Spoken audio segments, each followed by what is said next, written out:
Good day, everyone. I'm sure once or twice you must have heard of a similar story that in a house, mostly a local multi dwelling housing, a child got sick, and after a few days, he died.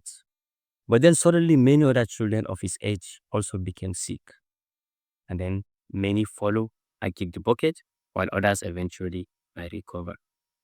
The deduction we often had was if there is an old lady in that multi dwelling housing, then definitely she's a witch.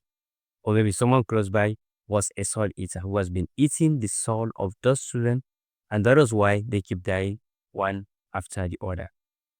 For me, maybe a decade ago, I might believe this story, but at this point, definitely I would question it. Maybe there was a different reason, which obviously there should be.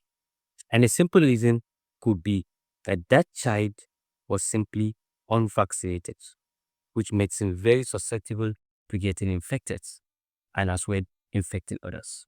And if those other children of his age were also unvaccinated, that put them at a higher chance of becoming infected or whatsoever that first child has. This could simply be the reason for that tragedy of those children lining up to kick in the bucket one after the other. Not because that the old woman in that housing was a witch or that that old man was a soul eater.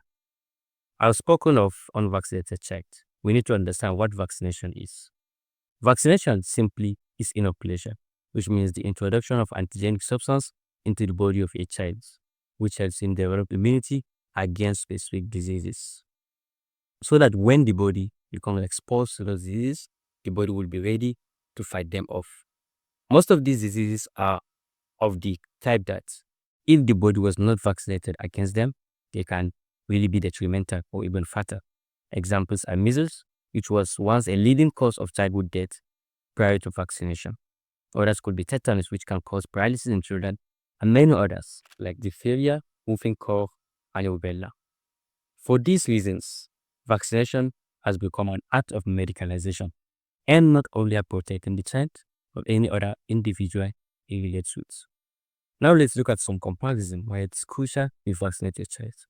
Our unvaccinated child has a 90% chance of becoming infected when in contact with the antigens of diseases like measles and whooping cough.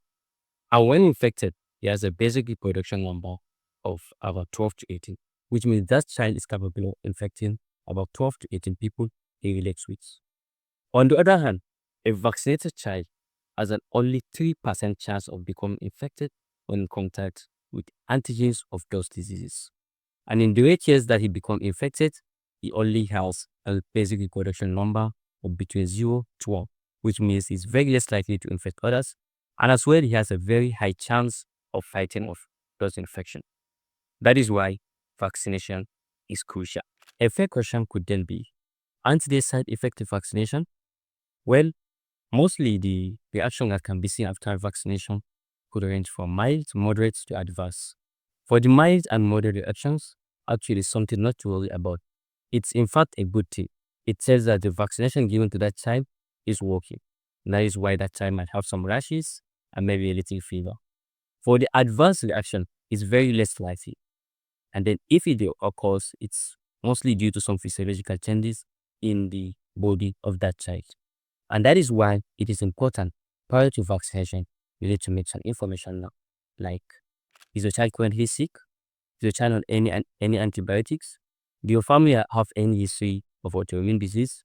And does your previous child, if there is any, has any reaction or adverse reaction to vaccination? These are proactive measures that would help make a better judgment before vaccinating your child. Vaccination is essential. Finally, as an advocate of vaccination, I would say it is always important to remember that many of us survive some diseases not because we fight them off, but because we never had them. Thanks to vaccination. And thank you.